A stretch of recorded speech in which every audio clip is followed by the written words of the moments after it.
Sempre é errado em qualquer lugar e para qualquer um crer em qualquer coisa com evidência insuficiente.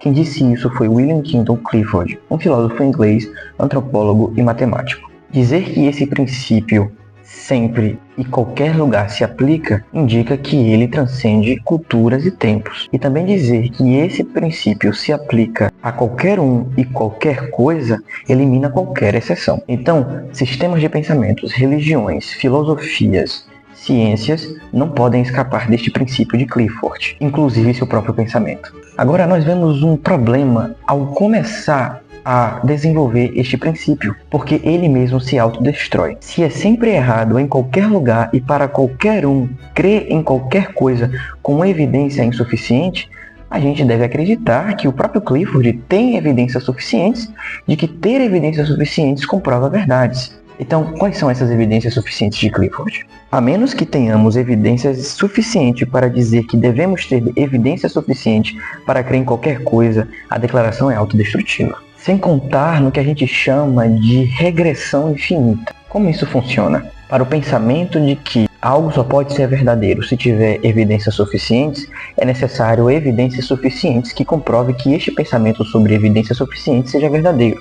Depois de que você conseguir comprovar com algo anterior a este sistema de pensamento, é necessário que você tenha mais evidências suficientes para provar a veracidade das evidências suficientes que comprovou o sistema de pensamento sobre evidências suficientes. E depois que você provar isso, você vai ter que ter evidências suficientes sobre... Enfim, eu não preciso continuar aqui. Isso é o que a gente chama de ad infinitum. É quando um sistema de pensamento ele começa a regredir infinitamente sem um princípio de partida, um ponto de partida. Até onde nós sabemos, logicamente, se você não tem um ponto de partida, você não pode iniciar um pensamento, porque não existe nada anterior ao início, certo? Sem contar que quando Clifford diz que a gente não pode acreditar em evidências insuficientes, a gente também deve pressupor que ele tenha evidências suficientes para nos definir o que seria evidências insuficientes. Assim, se ignoramos o regresso infinito deste pensamento de Clifford, ainda teremos que definir que tipo ou quantidade de evidência é suficiente. E é claro, só podemos provar isso por meio de evidências anteriores. Este pensamento de Clifford é tão absurdo que eu mesmo posso fazer um sistema de pensamento mais consistente do que o dele. Por exemplo, sempre é correto em qualquer lugar e para qualquer um crer em qualquer coisa sem evidência suficiente. E, realmente, eu não tenho evidência suficiente para provar meu pensamento, portanto ele é verdadeiro.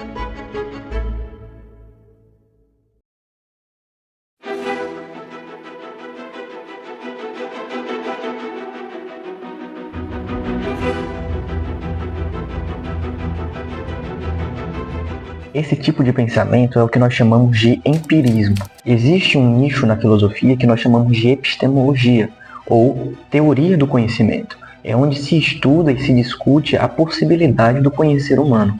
Como é que você sabe que você sabe? Como é que você conhece as coisas que você conhece? Bem, para resumir a história, nesse nicho da epistemologia há muitas teorias que discutem a possibilidade do conhecimento.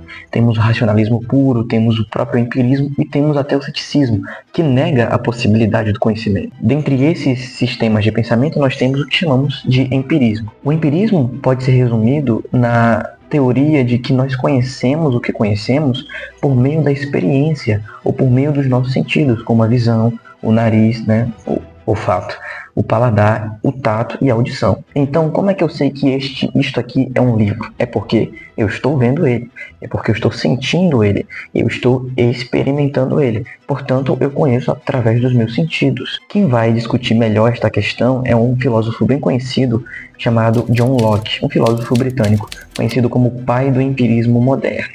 Em síntese, o pensamento dele é de que a mente humana é uma folha em branco. Nós nascemos sem marcas, sem escritos, não temos habilidade alguma. A essência da nossa existência, tudo que nós somos, tudo que nós sabemos, vai sendo preenchido no decorrer do nosso amadurecimento. Nós aprendemos a falar, aprendemos a comer, aprendemos a andar, aprendemos a ser humano. Portanto, todas as nossas ideias, elas provêm das sensações que passa por meio dos nossos sentidos. Você olha para uma árvore, então as suas sensações são provocadas, certo? Melhor, você olha para uma árvore, os seus sentidos são provocados, o que gera sensações de azul, de marrom, de vermelho, de doce, de rígido, de macio, e isso começa a gerar ideia que gera um conceito. Portanto, as suas ideias, suas imaginações vêm por meio das sensações que são geradas pelos seus sentidos, que percebe o mundo exterior. Vou tentar resumir melhor ainda. A mente humana é uma folha em branco e a experiência preenche esta folha. Então Locke define que os nossos conhecimentos estão fundamentados nas nossas sensações. E por sensação, ele define aquilo que os nossos sentidos extraem, retira do externo, dos objetos externos, para o nosso entendimento. Abre aspas. A esta grande fonte da maioria de nossas ideias, bastante dependente de nossos sentidos, dos quais se encaminham para o entendimento, denomino sensação. Para os mais perspicazes, podem perceber o que a gente chama na lógica de petitio principii, ou petição de princípio. É quando você assume aquilo que está tentando ser provado. Por exemplo, eu sei que ele é confiável porque ele disse que nunca mente. Portanto, a sua base de confiança não está em uma prova externa, está na própria afirmação interna daquele que se diz confiável. Ou seja, a prova de que o nosso conhecimento provém das sensações não está em uma prova externa, está nas próprias sensações. Em outras palavras, os sentidos são confiáveis porque eles são verdadeiros, e eles são verdadeiros porque são confiáveis. Você vai perceber que até no sistema de pensamento cristão existe um tipo de circularidade. Nós acreditamos que as escrituras são verdadeiras porque Deus disse que é verdadeira. E nós acreditamos que Deus existe porque as escrituras dizem que ele existe. Isso também é um tipo de circularidade, mas é uma circularidade permitida e lógica, porque o ponto de partida do pensamento cristão nos permite afirmar isto. Agora, o ponto de partida do empirismo nunca permitiria isso acontecer. Porque o ponto de partida do empirismo é o observável. Já que o ponto de partida é o observável, é necessário que se observe o próprio ponto de partida, o que é, obviamente, impossível. O engraçado é que John Locke ele não consegue nem provar que o que nós conhecemos vem diretamente dos objetos externos, como nem pode provar a própria mente. Ele diz que a mente é uma folha em branco. Como se pode provar isto? O próprio John Locke, em seu livro Ensaio acerca do entendimento humano, na página 123, afirma que a mente era algo, mas não sabia o que. Se penso em verde, marrom, talvez doce, como eu sei que uma árvore causou isso? Bem, o filósofo simplesmente não sabe. Ele apenas assume que está tentando ser provado. Os objetos do conhecimento, azul, duro, seco, azedo, são apenas ideias subjetivas. Elas estão na mente, ou sobre a mente, ou é até mesmo a própria mente. Então, a árvore em si ela não é verde. A árvore em si ela não é rígida. Rigidez, cores, cheiros, está nas ideias da nossa mente. A gente não consegue provar qual é esta transferência do externo para o interno. Se tudo isso está um pouco difícil de entender, podemos resumir toda essa história em apenas uma palavra. Os sentidos não nos dão conhecimento algum. E você pode perguntar, então para que servem os nossos sentidos? Se você é cristão, você ainda pode questionar. Deus nos deu sensibilidades, então devemos usar essa sensibilidade para conhecer a verdade. Deus também nos deu unhas dos pés, mas nem por isso precisamos delas para conhecer alguma verdade. Mas eu não nego que os sentidos eles desempenham um papel importante no conhecimento. Assim como um estudante universitário, se ele não tomar café, ele pode se tornar irritado ou irritável. E quando ele toma café, ele consegue se concentrar melhor no desempenho das atividades. Portanto, eu vou concluir que o Nescafé é responsável pelo melhor desempenho e performance da pesquisa universitária? Claro! Mas espera aí, Miquel, você está querendo dizer que se não conhecemos nada por meio dos nossos sentidos, significa que a ciência, que é uma ciência empírica, ela não é verdadeira? Nesse caso, nós entramos em um assunto que nós chamamos de filosofia da ciência. Mas o que eu posso resumir sobre isso é que ouvimos bastante que a teologia ela atrapalha o desempenho da ciência. Mas o que na verdade encontramos na maioria dos casos são os teólogos atrapalhando a teologia, aplicando a ciência nos nossos métodos de pesquisa. Mas agora, obviamente, depois da gente tirar o tapete ou o chão debaixo dos nossos pés, é necessário que a gente venha reconstruir um novo piso. Afinal, como nós conhecemos o que conhecemos? No racionalismo cristão, como nós podemos chamar, ou por outros nomes como pressuposicionalismo e entre outros nomes mais complicados, Nós acreditamos que o conhecimento ele provém imediatamente, não em sentido temporal, da razão. E por razão sempre estou me referindo a Cristo Jesus.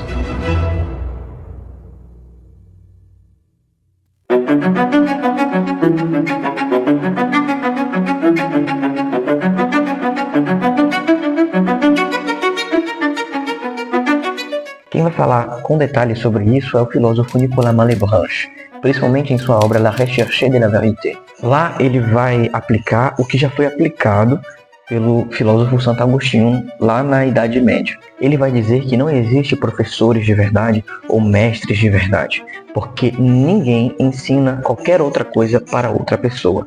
Quando nós ouvimos algo novo, ou nós negamos, ou concordamos, ou opinamos, mas nunca aprendemos.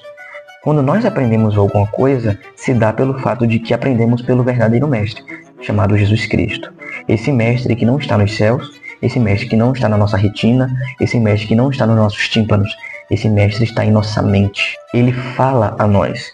Quando eu falo esse tipo de coisa a você, você consulta este mestre para recordar se isso de fato é verdade. Embora tenhamos sensações diversas, porque a minha dor não é a sua dor, temos apenas um mundo de ideias. Este mundo é Deus. As verdades se encontram em ideias.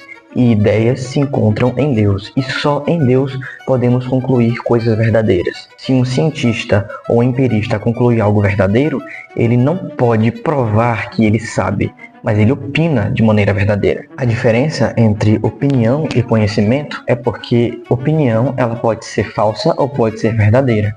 Conhecimento ele sempre será verdadeiro. Segundo Malebranche, ele define conhecimento como: conhecer é ter uma ideia clara do objeto e descobrir suas várias relações pela luz e pela evidência. Não evidência empírica, mas evidência da razão. Portanto, sentir dor não necessariamente significa conhecê-la. E conhecer não significa necessariamente sentir.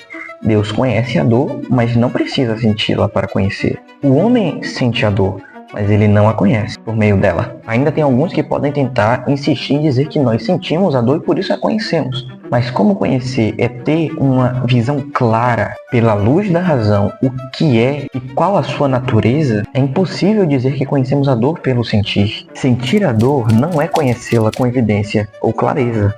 Mais precisamente, não é conhecer sua natureza. Com mais exatidão, não é conhecê-la.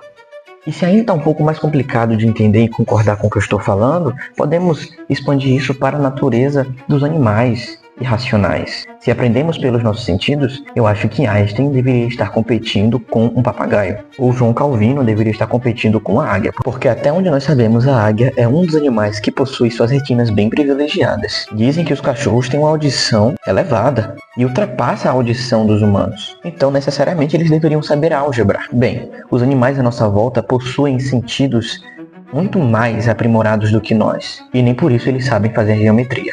Longe de ser um racionalista puro, eu afirmo que é somente pela razão que podemos conhecer alguma coisa, ou qualquer coisa. Portanto, eu reafirmo a máxima de Descartes: cogito ergo sum. Penso, logo existo. Mais precisamente, penso, logo Deus existe. É porque pensamos, é porque conhecemos que Deus existe. Não porque Deus é um produto da nossa imaginação, ou porque Deus é consequência de nossos pensamentos racionais, mas é porque Deus provoca nossos pensamentos. É porque Deus é o autor do pensar. Deus é o autor do raciocinar e é o próprio conhecimento. Porque Deus é o Senhor, Deus da verdade. Ou a verdade é dele. Porque nele estão todas as riquezas do conhecimento e da sabedoria. Santo Agostinho, no seu livro Solilóquios, ele vai dizer bem no comecinho: se afastando-nos dos nossos sentidos, encontramos a suprema beleza.